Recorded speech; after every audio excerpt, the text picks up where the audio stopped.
Selamat bertemu kembali anak-anak tercinta. Hari ini kita akan belajar tema 1, subtema 4, pembelajaran 5 dan 6. Kita siapkan dulu alat tulis kita ya. Jangan lupa disiapkan buku temanya dan juga alat tulis yang lain ya. Nah, sekarang kita baca ya pembelajaran kelima halaman 168. Warga lingkungan rumah Udin akan berolahraga bersama. Mereka berkumpul di tempat terbuka. Udin dan Edo juga ikut. Apakah kamu bisa melakukan gerakannya? Lah, sekarang lihat ya. Nah, sekarang kita lihat gambar yang ada. Ingatkah kalian sebelum berolahraga apa yang harus kalian lakukan terlebih dahulu? Nah, ya benar. Sebelum olahraga, kalian harus melakukan yang pertama. Ya, kita harus melakukan pemanasan. Lah, manfaat dari pemanasan itu adalah yang pertama adalah agar meningkatkan suhu tubuh. Dan yang kedua, untuk mengurangi resiko cedera. Maka dari itu anak-anak sebelum olahraga harus melakukan pemanasan dulu ya.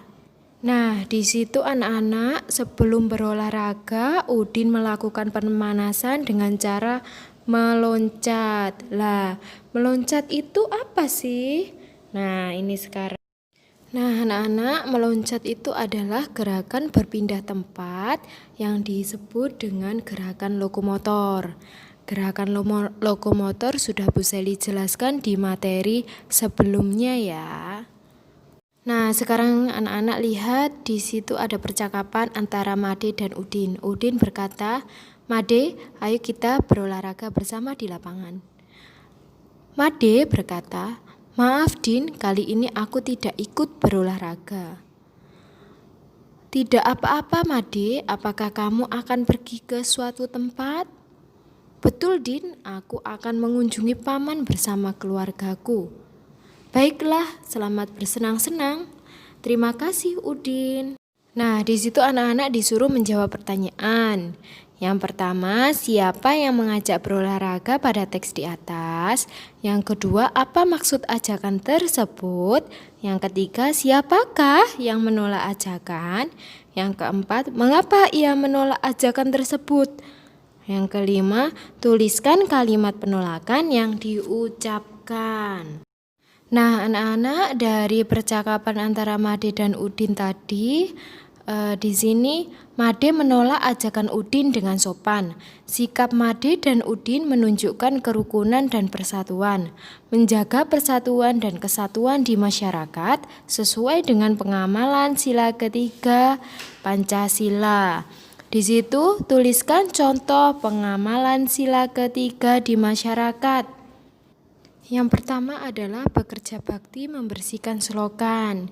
Yang kedua, bekerja bakti memasang bendera pada saat acara 17 Agustus. Itu merupakan contoh pengamalan sila ketiga di masyarakat. Ketika menolak permintaan orang lain, kita harus mengucapkannya dengan sopan.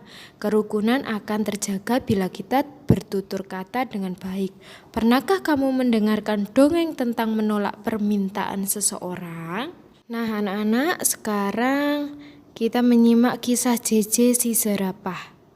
Di padang rumput yang luas, hiduplah sekelompok jerapah.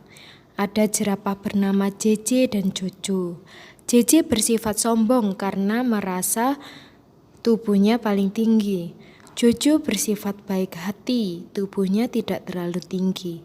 Pada suatu hari, kakek jerapah meminta tolong pada JJ dan Jojo. Kakek jerapah minta tolong diambilkan daun segar. Namun, JJ menolak. "Tidak mau, Kek. Saya sedang repot." Jojo sedang sekuat tenaga mengambil daun segar untuk kakek jerapah. Nah, pada suatu hari JJ mendapat kesulitan. JJ jatuh, kakinya terjepit bebatuan. Teman-teman hewan lain tidak tega melihat JJ kesulitan. Mereka menolong JJ. Akhirnya JJ sadar bahwa saling menolong antar teman itu penting. Di dalam cerita tersebut terdapat pesan dongeng, yaitu Yang pertama, kita tidak boleh menyombongkan diri, karena sombong itu tidak baik. Dan yang kedua, kita harus tolong-menolong antar teman. Itu adalah perbuatan yang terpuji. Nah, dalam dongeng terdapat sikap gotong royong. Selain itu, terdapat sikap adil dalam menolong orang lain.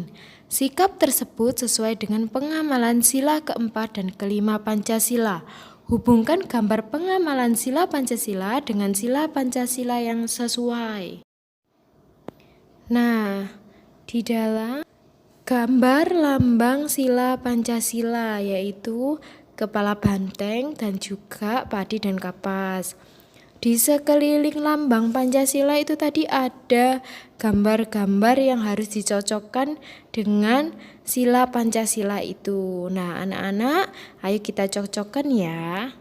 Nah, di situ anak-anak ada gambar musyawarah. Di situ warga melakukan musyawarah. Musyawarah itu termasuk sila ke-4 dengan lambang kepala banteng. Dan yang kedua itu adalah gambar orang yang sedang berbagi kepada orang lain. Itu merupakan sila ke-5 dengan lambang padi dan kapas. Dan selanjutnya itu ada gambar bapak-bapak sedang melakukan rapat. Lah, di situ bapak-bapak melakukan rapat untuk mencapai mufakat. Itu merupakan lambang sila keempat Pancasila yaitu kepala banteng. Dan yang selanjutnya itu ada gambar posyandu. Ibu-ibu sedang bersama-sama melakukan posyandu.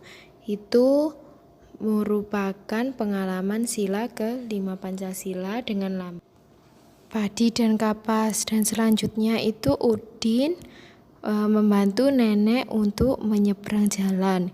Itu merupakan sila ke-5 Pancasila dengan lambang padi dan kapas. Sekarang kita mulai mengerjakan tugas ya.